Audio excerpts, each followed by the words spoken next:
Hello friends, welcome to மக்கள் சேவை channel. இன்றைக்கி நம்ம ஒரு முக்கியமான இன்ஃபர்மேஷன் பற்றி தான் பார்க்க போகிறோம். அதாவது டிஎன்பிஎஸ்சி குரூப் 4 எக்ஸாமுக்கான நோட்டிஃபிகேஷன் விரைவில் வரப்போகுது.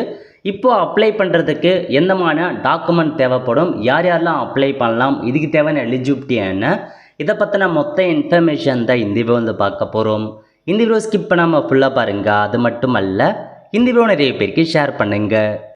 வீடியோக்குள்ளே போகிறதுக்கு முன்னாடி வேலைவாய்ப்புக்குன்னு தனியாக நம்ம ஒரு சேனல் வந்து க்ரியேட் பண்ணியிருக்கோம். இந்த சேனலில் மாவட்ட வாரியாக வர எல்லா கவர்மெண்ட் ஜாப்ஸுமே ரெகுலராக அப்டேட் வந்து பண்ணிகிட்ருக்கோம்.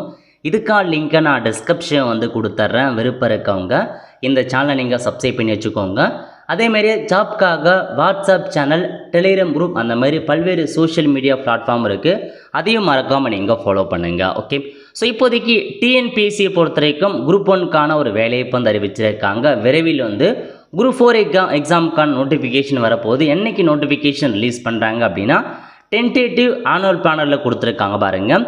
Combined civil service examination group 4 பொறுத்த வரைக்கும் 25/4/2025 அன்னைக்கு உங்களுக்கு அஃபிஷியல் நோட்டிஃபிகேஷன் ரிலீஸ் பண்ணுறாங்க. அடுத்த வாரம் உங்களுக்கான நோட்டிஃபிகேஷன் வெளியிட்றாங்க. அப்போவே நீங்கள் ஆன்லைன் மூலமாக அப்ளை பண்ண ஸ்டார்ட் பண்ணிக்கலாம்.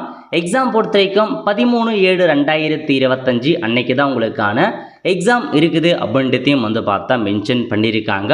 ஸோ எல்லாருமே ரெடியாக இருந்துக்கோங்க. குரூப் 4 பொறுத்த வரைக்கும் ஒரு பெரிய எக்ஸாம், நிறைய பேர் அப்ளை பண்ணுவாங்க. 10 to 12 லட்சம் அப்ளிகேஷன்ஸ் கிட்ட அப்ளை பண்ணுவாங்க. ரெடியாக இருந்துக்கோங்க. ஸோ விரைவில் குரூப் 4 நோட்டிஃபிகேஷன் வரப்போகுது. ஸோ இப்போ நம்ம அப்ளை பண்ணுறதுக்கு எந்த மாதிரி தயாராகணும் அதை பற்றி இப்போ நம்ம வந்து பார்க்கலாம். ஓகே, ஸோ யூஸ்வலாக குரூப் 4 எக்ஸாமினேஷனை பொறுத்த வரைக்கும் கல்வி தகுதி பேசிக்காக 10ஆம் வகுப்பு மினிமம் நீங்கள் 10ஆம் வகுப்பு வந்து பாஸ் பண்ணால் போதுமானது. பட் குரூப் 4 நோட்டிஃபிகேஷனில் பல்வேறு பதவிகள் உங்களுக்கு வந்து கொடுத்துருப்பாங்க. ஸோ 10க்கான பதவியும் கொடுத்துருப்பாங்க, டிகிரிக்கான பதவி வரைக்கும் கொடுத்துருப்பாங்க. ஸோ மினிமம் 10th பாஸ் பண்ணால் போதுமானது. டிகிரி முடித்தவங்களுக்கும் கண்டிப்பாக வேக்கன்சிஸும் பதவியும் இருக்கும், அதுக்கும் நீங்கள் அப்ளை பண்ணலாம். ஓகே, எக்ஸாமினேஷன் எப்படி இருக்கும் அப்படின்னா உங்களுக்கான எக்ஸாம் பொறுத்த வரைக்கும் பார்ட் A மற்றும் பார்ட் B. பார்ட் Aல தமிழ் மொழி கட்டாய தகுதி தேர்வு வந்து வைக்கிறாங்க. பார்ட் Bயை பொறுத்த வரைக்கும் ஜென்ரல் ஸ்டடீஸ் ஒரு 75 கொஷின்ஸும், ஆப்டிடியூட் மற்றும் மென்டல் எபிலிட்டிஸில் ஒரு 25 கொஷின் கேட்பாங்க. மொத்தமாக 200 கொஷினுக்கு எக்ஸாம் இருக்கும். ஒரு 300 மதிப்பெண்ணை வந்து மொத்தமாக மார்க்காக வைப்பாங்க. ஒரு கொஷினுக்கு 1.5 மதிப்பெண் அந்த மாதிரி கால்குலேட் பண்ணுவாங்க. இதில் முக்கியமான இன்ஃபர்மேஷன் பார்ட் A இருக்குது பாருங்கள், தமிழ் மொழி கட்டாய தகுதி தேர்வு. அதில் மொத்தமாக 100 கொஷின்னா மினிமம் நீங்கள் 40% மார்க் 60 மதிப்பெண் எடுத்தால் மட்டும்தான் இந்த பார்ட் Bக்கான மார்க்கே வந்து எவல்யூஷன் பண்ணுவாங்க. பார்ட் Aல 60% மார்க் எடுத்தால் மட்டும்தான் பார்ட் Bக்கான மார்க்கை எவல்யூஷன் கொடுப்பாங்க. இந்த மாதிரி தான் எக்ஸாம் இருக்க போது OMR மெத்தடில் தான் உங்களுக்கான எக்ஸாம் வைக்க போகிறாங்க. ஸோ அஃபிஷியல் நோட்டிஃபிகேஷன் வந்ததுக்கப்புறம் ஃபர்தர் இன்ஃபர்மேஷன் நம்ம பார்க்கலாம். இப்போதைக்கு பேசிக் இன்ஃபர்மேஷன் என்ன அதை மட்டும் பார்த்துடலாம். ஓகே, ஸோ அந்த VAO பதவிக்கு என்ன ஏஜ்மெண்ட் கொடுத்துருக்காங்க அப்படின்னா SC ST ST வந்து பார்த்தா 42, MBC DCக்கு வந்து பார்த்தா அதிகபட்சமாக 42 ஏஜ் கொடுத்துருக்காங்க. மற்றதுக்கெலாம் அந்த டைப்பிஸ்ட் போன்ற பதவிகளுக்கு 37 கொடுத்துருக்காங்க. SC SC STக்கு, MBC BC வந்து பார்த்தா 34 அறிவிச்சிருக்காங்க. உங்களுக்கான ஏஜ் மீட்டும் வந்து பார்த்தா ஆல்மோஸ்ட் இதாக இருக்கும். பதவிக்கு ஏற்ற மாரி உங்களுக்கான அதிகபட்ச ஏஜ் மீட் வந்து பார்த்தீங்கன்னா மாறுபடும் அப்படின்ற மாதிரி அறிவிச்சிருக்காங்க. ஸோ மினிமம் வந்து பார்த்தா 18 வயசு கம்ப்ளீட் ஆனவங்க அப்ளை பண்ணலாம். ஒரு சில பதவிக்கு மட்டும் 21 வயசு கம்ப்ளீட் ஆனவங்க தான் அப்ளை பண்ண முடியும். அதெல்லாம் வந்து அஃபிஷியல் நோட்டிஃபிகேஷன் வர சொல்ல நம்ம வந்து பார்த்துடலாம். ஸோ சப்போர்ட்டிங் டாக்குமெண்ட் பற்றிலாம் கேட்டிருக்காங்க. டாக்குமெண்ட் என்ன அப்படின்னா கண்டிப்பாக வந்து பார்த்தா 10th மார்க் ஷீட் உங்களுக்கு ஒரு சப்போர்ட்டிங் டாக்குமெண்ட்டாக வந்து தேவைப்படும். அது இருந்தால் மட்டும்தான் அப்ளை பண்ண முடியும். அதுக்கப்புறம் பர்த் சர்டிஃபிகேட், ஏதாச்சும் டேட் ஆஃப் பர்த்துக்கு ஒரு ப்ரூஃபை நீங்கள் அட்டாச் பண்ணுற மாதிரி இருக்கும். அதை பற்றி நம்ம கடைசியாக வந்து பார்க்கலாம். நெக்ஸ்ட்டு கல்வி தகுதி. கல்வி தகுதியை பொறுத்த வரைக்கும் பல பதவிகளுக்கு 10th பாஸ் பண்ணால் போதுமானது. VOவாக இருக்கட்டும், ஜூனியர் அசிஸ்டண்ட்டாக இருக்கட்டும், அதுக்கப்புறம் வந்து பார்த்தா ஜூனியர் அசிஸ்டண்ட்லேயே நிறையா பதவிகள் இருக்குது. அந்த மாதிரி டிபார்ட்மெண்ட் வைஸ் அதுக்கெலாம் 10th போதுமானது. ஒரு சில ஜூனியர் அசிஸ்டண்ட்டுக்கு வந்து பார்த்தா டிகிரி கேட்டிருப்பாங்க. ஏன்னா வந்து பார்த்தா ஜூனியர் அசிஸ்டண்ட்லேயே வந்து பார்த்தா 10th குவாலிஃபிகேஷன்ஸ் இருக்குது. ஒரு சில ஜூனியர் அசிஸ்டண்ட்டுக்கு டிகிரி குவாலிஃபிகேஷன்ஸும் கொடுத்துருப்பாங்க. அதேமாரி டைப் ரைட்டிங்கை பொறுத்த வரைக்கும் நீங்கள் 10th பாஸ் பண்ணாங்க, ஒரு சில டைப் ரைட்டிங் வந்து 12th பாஸ் பண்ணாங்க. அந்த மாதிரி பதவிக்கு ஏற்ப உங்களுக்கான அந்த டிகிரி குவாலிஃபிகேஷன்ஸும் வந்து மாறுபடுங்க. குவாலிஃபிகேஷனே மாறுபடும். பேசிக்காக குரூப் 4க்கு 10th பாஸ் பண்ணால் போதுமானது. பட் ஒரு சில பதவிக்கு டிகிரி முடித்தவங்க தான் அப்ளை பண்ண முடியும் அப்படின்ற மாரி மென்ஷன் பண்ணுவாங்க. ஸோ நோட் பண்ணிக்கோங்க. ஓகே, கண்டிப்பாக இந்த வருஷம் நிறையா பதவி, எக்ஸ்ட்ரா பதவிகளை வந்து எதிர்பார்க்கலாம். ஏன்னா வந்து பல்வேறு டிபார்ட்மெண்ட் இருக்க வேக்கன்சியை குரூப் 4ல் தான் நிரப்ப போகிறோம் அப்படின்ற மாதிரி சொல்லியிருக்காங்க. ஸோ எவ்வளோ வேக்கன்சி இருக்குது அப்படின்னு நம்ம தெரிஞ்சுக்க அன்றைக்கி அஃபிஷியல் நோட்டிஃபிகேஷன் வந்தால் மட்டும்தான் எவ்வளோ வேக்கன்சி இருக்குது அப்படின்னு நம்மளால் வந்து தெரிஞ்சுக்க முடியும். ஓகே, ஸோ எவ்வளோ வேக்கன்சி இருந்தாலும் பரவாயில்ல, கண்டிப்பாக எல்லாருமே அப்ளை பண்ணுவாங்க. ஏன்னா பேசிக் குவாலிஃபிகேஷன் 10th சிங்கிள் எக்ஸாமினேஷன் தான் வைக்கிறாங்க அப்படின்ற காரணத்துக்காக நிறைய பேர் கண்டிப்பாக அப்ளை பண்ணுவாங்க. அதேமாரி வந்து பார்த்தா இந்த ஃபாரஸ்டர் ஒரு பதவியை வந்து அனௌன்ஸ்மெண்ட் பண்ணாங்க போன வருஷம். இந்த வருஷம் வருவதற்கான வாய்ப்புகள் இருக்குது. அதாவது ஃபாரஸ்ட் கார்டு, ஃபாரஸ்ட் வாட்சர் அந்த மாதிரி பதவி இருக்குது. இந்த பதவிகளுக்கு மட்டும் உங்களுக்கு ஹைட்லாம் பார்ப்பாங்க, ஹைட்டு, செஸ்ட் மெஷர்மெண்ட் அதெல்லாம் வந்து பார்ப்பாங்க. மற்ற பதவிக்கு அதிகபட்சமாக வந்து பார்க்க மாட்டாங்க. அதுக்கப்புறம் நெக்ஸ்ட்டு வந்து பார்த்தீங்கன்னா உங்களுக்கு அப்ளை பண்ணுறதுக்கான ப்ராசஸ் சிலபஸ் பற்றி தான் கொடுத்துருப்பாங்க. எக்ஸாம் சென்டரை பொறுத்த வரைக்கும் தமிழகம் முழுவதும் உள்ள எல்லா டிஸ்ட்ரிக்ட்லேயுமே எக்ஸாம் சென்டர் இருக்கும். அதுக்கடுத்து அப்ளை பண்ணுறதை பற்றி பார்க்கலாம். அதாவது உங்களுக்கு என்றைக்கு 25ஆம் தேதி தான் நோட்டிஃபிகேஷன் ரிலீஸ் பண்ணுறாங்கன்னு வச்சுங்க. 25/4/2025 ஒரு 10 மணிக்கு நோட்டிஃபிகேஷன் கொடுக்குறாங்க அப்படின்னா 10 மணிக்கே நீங்கள் அப்ளை பண்ண ஸ்டார்ட் பண்ணலாம். அப்ளை பண்ணுறதுக்கு முதல் கட்டமாக ஒன் டைம் ரெஜிஸ்ட்ரேஷனுக்கான ஐடி பாஸ்வேர்டு கட்டாயமாக உங்களுக்கு வந்து தேவைப்படும். அதாவது இதுக்கு முன்னாடி நீங்கள் டிஎன்பிஎஸ்சிக்கான எக்ஸாம் எழுதிருக்கீங்க அப்படின்னா உங்ககிட்ட அந்த ஓடிஆர் ஒன் டைம் ரெஜிஸ்ட்ரேஷனுக்கான ஐடி பாஸ்வேர்டு இருக்கும். அதை வச்சு நீங்கள் லாகின் பண்ணி அப்ளை பண்ணலாம். இல்லை இப்போ தான் நான் முதல் டிஎன்பிஎஸ்சி எக்ஸாம் எழுத போகிறேன் அப்படின்றவங்க நீங்கள் புதுசாக வந்து இந்த ஓடிஆர் கிரியேட் பண்ணுற மாதிரி இருக்கும். டிஎன்பிஎஸ்சிக்காக ஒரு அக்கௌண்ட் மாரி கிரியேட் பண்ணுவீங்க 150 ரூபா கொடுத்து. ஸோ இந்த ஓடிஆர் எப்படி கிரியேட் பண்ண நம்ம சேனலில் வீடியோ போட்டிருக்கோம், மறக்காமல் நீங்கள் இப்போவே அந்த ஓடிஆரை கிரியேட் பண்ணிக்கோங்க. ஏன்னா அந்த டைமில் பண்ண ஒரு சில சர்வர் இஷ்யூஸ் இருக்கும், நிறைய பேர் பயன்படுத்துவாங்க.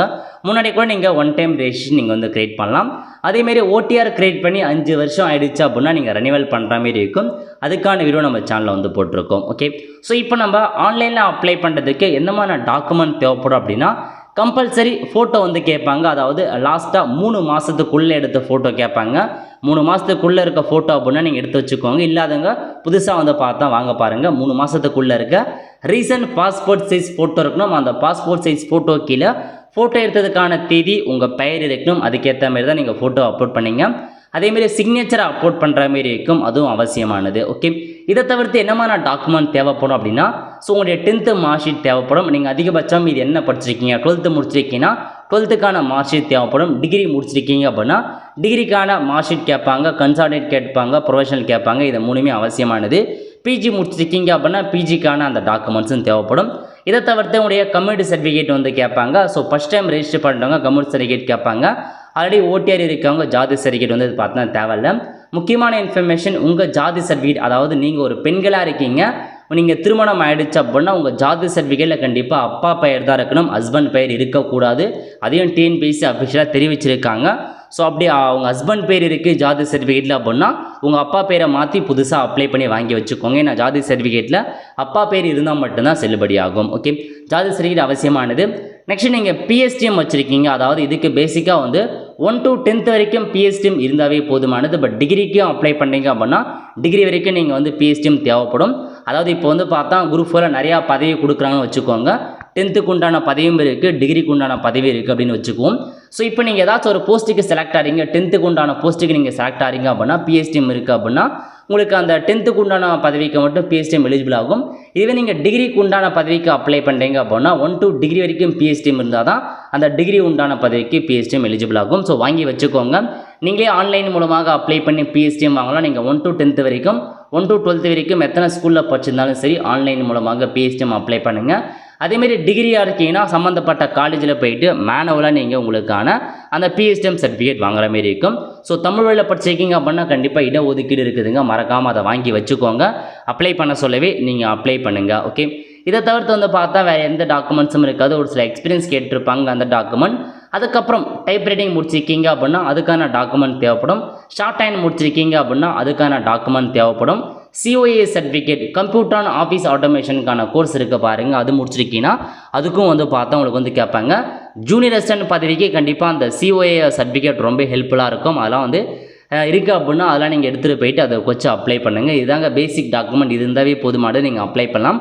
டைப் ரைட்டிங் முடிக்கல, ஷார்ட் ஹேண்ட் முடிக்கல, COA வந்து சரி இல்லை அப்படின்றாங்க, ஒன்றும் பிரச்சனை இல்லை. அதுக்கு உண்டான பதவியை தவிர்த்து மீதி பதவிக்கு எல்லாமே நீங்கள் தகுதி இருக்குன்னு அர்த்தம்.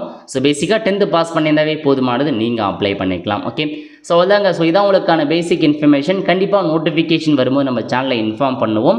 எப்படி வந்து பார்த்தா அப்ளை பண்ணுறது ஆன்லைன் மூலமாக, யார் யாரெல்லாம் அப்ளை பண்ணலாம், இதை குறித்து கண்டிப்பாக அப்டேட் பண்ணும். இப்போதைக்கு இந்த மாதிரி பேசிக் ரூல்ஸ் என்ன அதை பற்றி மட்டும் தெரிஞ்சு வச்சுக்கோங்க. தெரிஞ்சு வச்சுக்கிட்டு இந்த எல்லா டாக்குமெண்ட்ஸுமே ரெடியாக எடுத்து வச்சுக்கோங்க. கண்டிப்பாக குரூப் 4 வந்ததுக்கப்புறம் ஃபுல் இன்ஃபர்மேஷன் நம்ம சேனலில் வீடியோ போடும். அதுக்கு மறக்காம நம்ம சேனலை சப்ஸ்கிரைப் பண்ணுங்கள், அதற்கான பெல் ஐக்கானை ப்ரெஸ் பண்ணுங்கள். அப்போ தான் நம்ம போடக்கூடிய எல்லா வீடியோவுமே உங்களுக்கு வந்து சேரும். ஆல் த ஃப்ரெண்ட்ஸ், கண்டிப்பாக நம்ம லைக் பண்ணுங்கள். அது மட்டும் அல்ல, இந்த வீடியோ நிறைய பேருக்கு ஷேர் பண்ணுங்கள். அடுத்து ஒரு நல்ல சந்திப்போம். நன்றி, வணக்கம்.